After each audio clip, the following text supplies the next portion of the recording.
Hey heroes, welcome to another amazing episode of History of the Marvel Universe. This channel is sponsored in part by Patreon supporters. If you would like to vote in monthly polls that help decide what topics get covered on the channel, you can sign up for $1 per month over at patreon.com/MaryMarvelate. The link to that is in the description below, along with other places you can find me. In previous episodes of the show, we've talked about the enormous and powerful space gods known as the Celestials, and about how approximately 1 million years ago they came to Earth to experiment on humanity's ancestors. While 2 of the 3 sample groups were immediately changed, resulting in the Eternals and the Deviants, those experimented on by Oneg the Prober were released seemingly as they came, albeit with an extra latent gene which would eventually result in the emergence of superhuman powers. It's possible that this is the origin for the mutant X gene, which endows those who possess them with uncanny abilities. However, the results of this would not be seen for hundreds of thousands of years, with one of the earliest recorded examples of a superhuman mutant emerging being the immortal sorceress Selene Gallio, who was born roughly 17,000 years ago. That being said, this week's tale truly begins a mere 5,000 years ago in the deserts of ancient Egypt. There lived a group of nomads called the Sandstormers, and their leader Baal of the Crimson Sands, who lived by a creed of survival of the fittest. Around the year 2950, Baal witnessed a strange sight, a sphinx-like monument falling from the sky. Noticing a shimmering piece of the craft breaking off, the Sandstormers investigated. Within, they found a strangely garbed man who was injured and blinded in the crash. The Sandstormers took him in and over the next several weeks nursed him back to health. It was Baal who named this man, calling him Rama-Tut, which in their tongue meant the visitor from beyond the sun.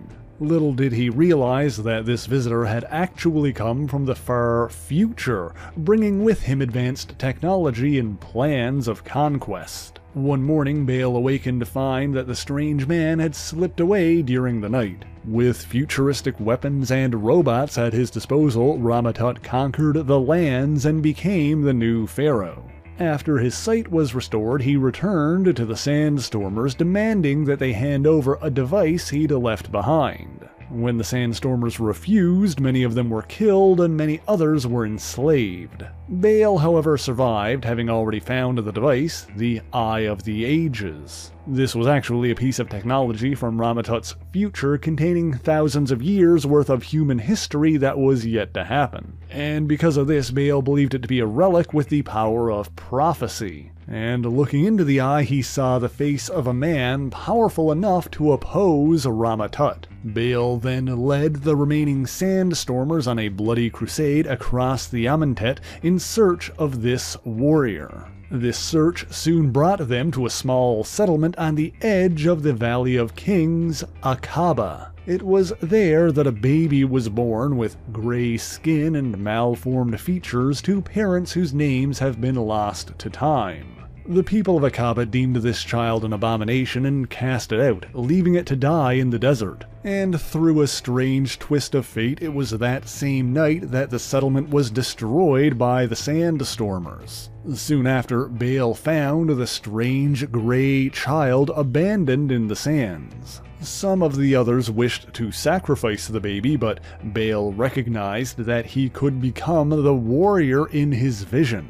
He slaughtered those who opposed him, declaring that this boy was not a demon, but a god in the making. He adopted the child as his own and named him Sabah Nur, meaning the first one, although apparently an alternate translation could be the 7 lights. The boy was raised in a harsh environment, raiding and pillaging with the Sandstormers. During this time, he also clashed with his father's rivals, the Golden Raiders. When he was roughly 6 or 7 years old, he met a girl who would be his childhood friend for several years, Erica of Amnisos. Nur told Erica that his real father was a blue-skinned pharaoh of some other Egypt, and that his mother was a warrior queen, that someday he'd be brought home. This was simply a tall tale, of course, but one day Nur did indeed encounter another boy who looked remarkably like him. He wanted the boy to bring him back to wherever he came from, presuming they originated from the same place. What Sabah Nur didn't realize was that this boy, Evan, was actually his more heroic clone from several thousand years in the future. Although his trip to the past was largely accidental, Evan wished to put his predecessor on a different path than dictated by history. He even saw how young Sabah Nur was not cruel or bloodthirsty like his father Baal. But ultimately Evan would be forced to return to his own time, while Nur's innocence would be beaten out of him by the Sandstormers. His harsh upbringing would instill within him an outlook that only the strong would survive, while the weak were destined to perish. By the time he was 17 years old, he started to resemble the warrior that Baal knew he could be. But it was around this time that Pharaoh Rama-Tut found the remaining Sandstormers and Sabah Nur. Well aware of Nur's future destiny, Tut dispatched his warlord Ozymandias to eliminate the Sandstormers once and for all. Meanwhile, Baal showed his son the Eye of the Ages and told him about the supposed prophecy regarding his ascension. But when the Pharaoh's forces attacked the Sandstormers, the ensuing battle resulted in a cave-in that decimated both sides. Baal and Sabah Nur were both badly injured, but Baal succeeded in staunching his son's wounds. He told his son that the strange machines the Pharaoh used to impose his rule were stored within the Sphinx, and finally showed him hieroglyphs he'd found years earlier that foretold Sabah Nur's destiny as a weapon to be used against the Pharaoh, before succumbing to his wounds and leaving his son alone to claim his destiny. Seeking revenge on Ozymandias, Sabah Nur conspired with the Pharaoh's vizier Logos. While they plotted the downfall of both Ozymandias and Rama-Tut, Logos hid Sabah Nur among the slaves building the pyramids. Even then, his strength was beyond that of normal men as he dragged hefty stone blocks single-handedly. Nonetheless, when a disguised Nur came face to face with Ozymandias again, the warlord knocked the exhausted slave from the top of a pyramid. While his body lay in the desert sands, Nur had a vision of the goddess Isis. Suddenly, energy shot through his body as Sabah Nur's X gene fully activated and his mutant powers emerged. We'll talk more about what those powers actually are in a bit, but initially he simply levitated and glowed like a shining beacon. Sabah Nur then passed out, but he was recovered by Nefri, the sister of Ozymandias. Slaves who witnessed Nur's powers activating felt emboldened to rise up against the Pharaoh. But Rama-Tut soon discovered Nur's allies, and both Nefri and Logos were captured. Sabah Nur was offered the opportunity to become the Pharaoh's heir in exchange for his loyalty, but when he refused, Ozymandias killed Logos, and Rama-Tut attempted to do the same to Nur. However, Nur's body continued to mutate further as he grew larger and more powerful.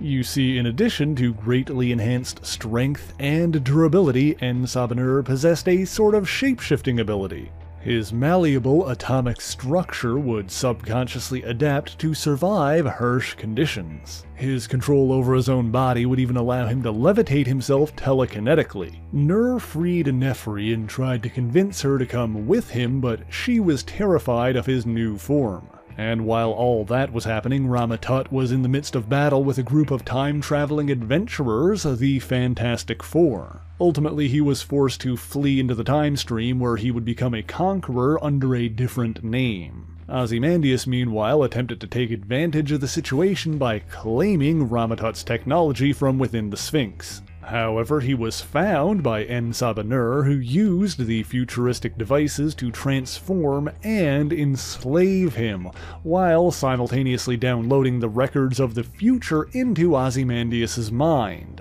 As a result, the former warlord became Apocalypse's prophetic vizier and an immortal being of living sandstone. When that was done, Sabah Nur destroyed the Pharaoh's remaining technology before departing. He returned roughly 50 years later to see Queen Nefri as her life neared its end. The unaging Sabah Nur, on the other hand, was merely beginning, and eventually he would be known by another name, Apocalypse. But first, there are some other documented examples of Nur's presence in ancient Egypt. For example, around the year 2620 BCE, a parasitic alien race called the Brood attempted an invasion of Earth. They were repelled by a group of warriors led by an Egyptian man named Imhotep, and among them was Sabah Nur. Imhotep would go on to found the Brotherhood of the Shield, an organization dedicated to safeguarding humanity and namesake of the modern-day counterterrorism agency. However, there's no real evidence to suggest that Apocalypse was any part of that. Eventually, he left Egypt and traveled the world, amassing a mighty army called the Dark Riders. He also founded Clan Akkaba, named after his place of birth, which was primarily composed of his own descendants. Members of the clan were each marked with a tattoo of their symbol, with larger marks indicating a larger amount of Nur's blood within them. At some point in his worldly travels, Sabah Nur heard legends of a mystic in the mountains of East Asia. Initially, it was reported that this happened in the 12th century, but other sources indicate that it actually happened thousands of years ago rather than hundreds. In either case, Nur traveled to China to investigate and found a man named Garba Xian. In truth, Xian was something called an external, a mutant with the gift of immortality in addition to their regular powers, and so was Sabah Nur. But the real prize that Nur found that day was what Xian was protecting, a massive vessel hidden in the mountains, one constructed by the space gods we mentioned at the start of the video, the Celestials. For perhaps the first time in his life, Sabah Nur beheld something more powerful than himself. Unflinching in the face of this power, Nur gravely wounded Xian and proceeded into the ship. However, he was not yet able to understand the mechanisms within and sought answers elsewhere. After that, Nur and his Dark Riders encountered a mysterious traveler with a metal arm and a glowing eye. Little did they realize this traveler was yet another time traveler, a freedom fighter from the future known as Cable. Furthermore, his arm's metallic appearance was not due to armor or prosthesis, but a symptom of a techno-organic virus he'd been infected with as a child. Cable interfered with Nur's plans several times over until Nur himself sliced the traveler's metal arm, spilling infected blood. In retaliation, the traveler shot Nur in the head, seemingly killing him.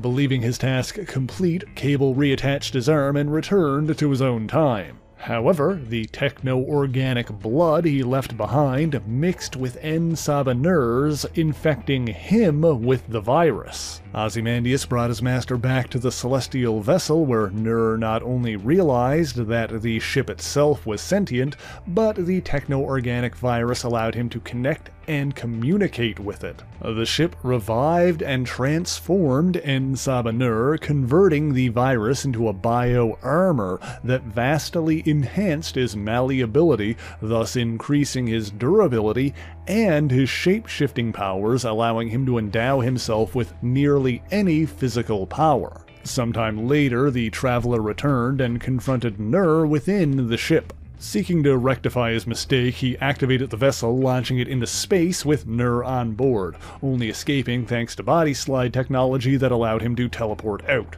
Of course, his exile did not last forever, and Nur eventually returned to Earth more powerful than ever. He started reconstructing the celestial vessel, this time in the shape of a sphinx like Rama-Tut's. As he did, he heard a voice in his head, one which referred to him as Apocalypse. It was the voice of a celestial contacting him telepathically to inform him that the use of their machines would not be free. Someday in the future, be it centuries or millennia, the space gods would return to collect on the debt. Accepting the contract and armed with extensive knowledge and technology from one of the most powerful races in the history of creation, Sabah Nur would henceforth be known by the name they called him. He would be known as Apocalypse. At some point, millennia ago, Apocalypse discovered an ancient land of mutants called Akkaba. There, he met a woman named Genesis, and the two became husband and wife. Together, they ruled over and defended Akkaba, during which time Apocalypse and Genesis had 4 children: famine, war, pestilence, and death. When these siblings grew up, they became known as the 4 Horsemen of Apocalypse. Then one day, Akkaba was attacked by demons from another world, a blood-red realm called Amenth. They used a weapon called the Twilight Sword to open the rift between dimensions. When they did, Akkaba was split into 2 islands, Arakko and Krakoa. Ultimately, the demons were repelled by pushing Arakko itself through the rift. Genesis and the Horsemen also passed through to close the rift and safeguard Krakoa against future invasion. Apocalypse remained on Earth to judge mutant kind and ensure they were strong enough to survive. Over the following millennia, he used the celestial machines to hibernate for years or even centuries at a time, increasing his strength and longevity even further. Periodically emerging, he would test those that crossed his path, culling the weak and rewarding the strong. The most worthy were transformed into new incarnations of his 4 horsemen: war, famine, pestilence, and death. For many generations, Apocalypse exclusively appointed those from within his own bloodline to be his horsemen, but later found others capable of filling these roles. In the 11th century BC, he clashed with the Eternals in his homeland, Egypt. In the 4th century BC, he witnessed a pair of mutant twins on the English Channel.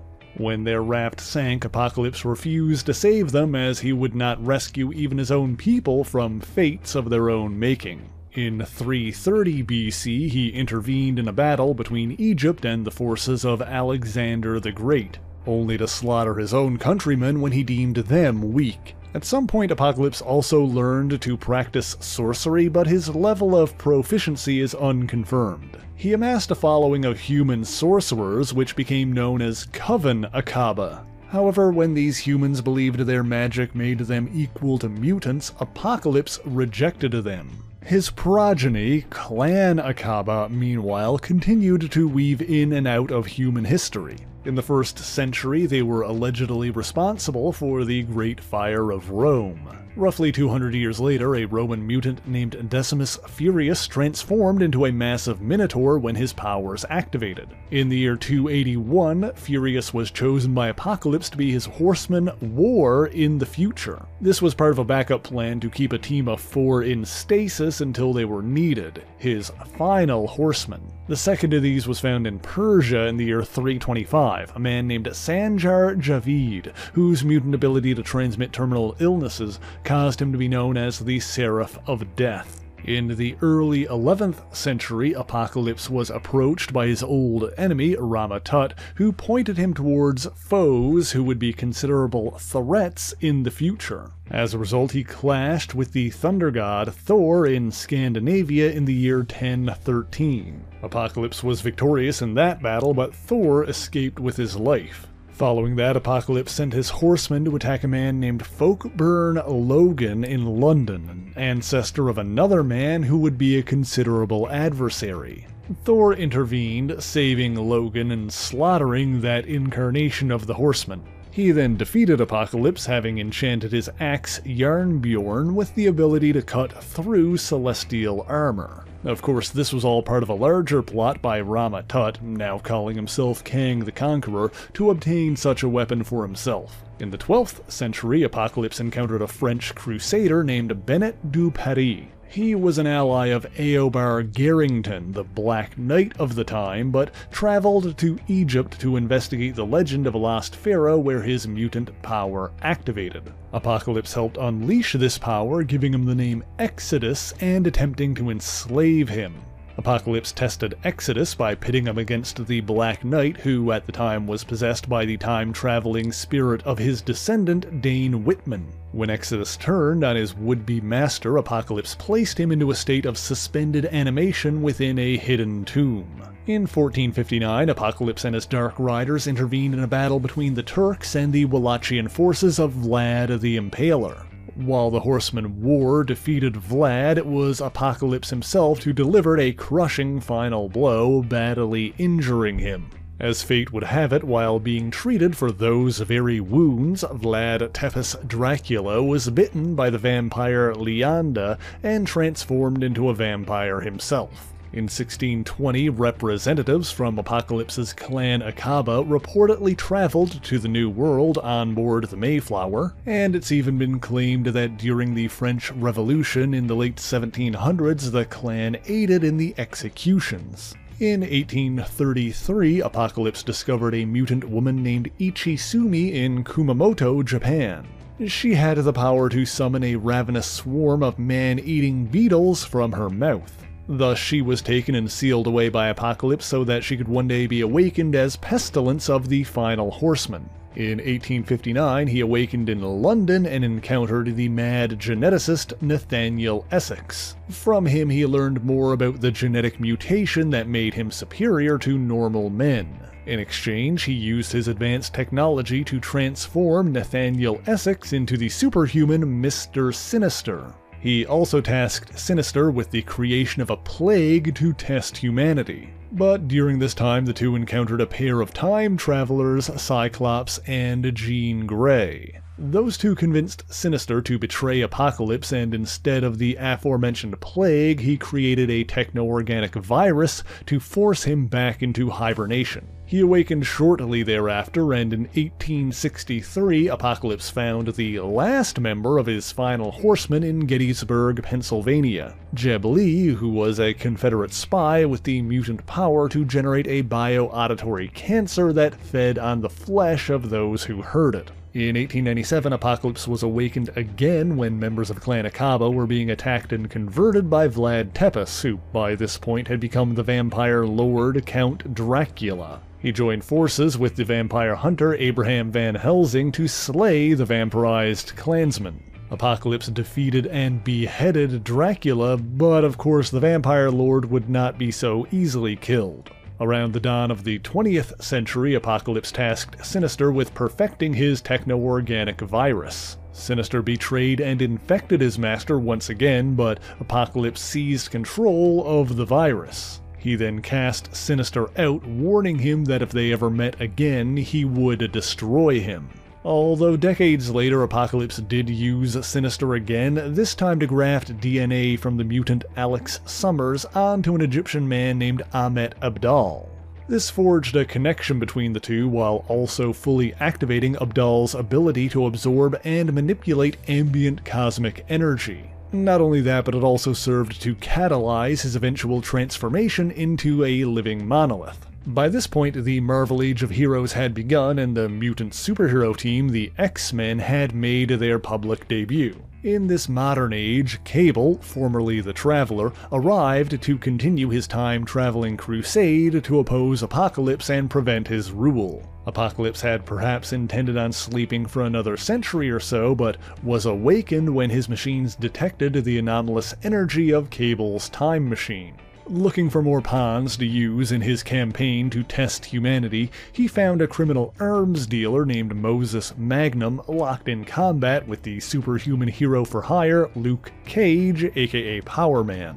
When Magnum's attempts to draw energy from the Earth's core triggered a massive earthquake, Cage escaped while Magnum fell into the drill shaft. However, he was rescued by Apocalypse, who gave him seismic powers in exchange for servitude. Apocalypse dispatched Magnum to continue his terrorist activities, and his subsequent threats to sink Japan put him into conflict with the X-Men. Meanwhile, Mr. Sinister plotted ways to destroy his former master. He theorized that the child of Cyclops and Jean Grey would be powerful enough to oppose Apocalypse, but at the same time, Jean was thought to be dead. And so Sinister created a clone of Jean, Madeline Pryor, and programmed her to fall in love with Cyclops. Those two did indeed get together and produced a son named Nathan Christopher Summers. Sometime later, Jean returned, and as the X-Men's roster continued to change, she, Cyclops, and the other original members formed a separate mutant team,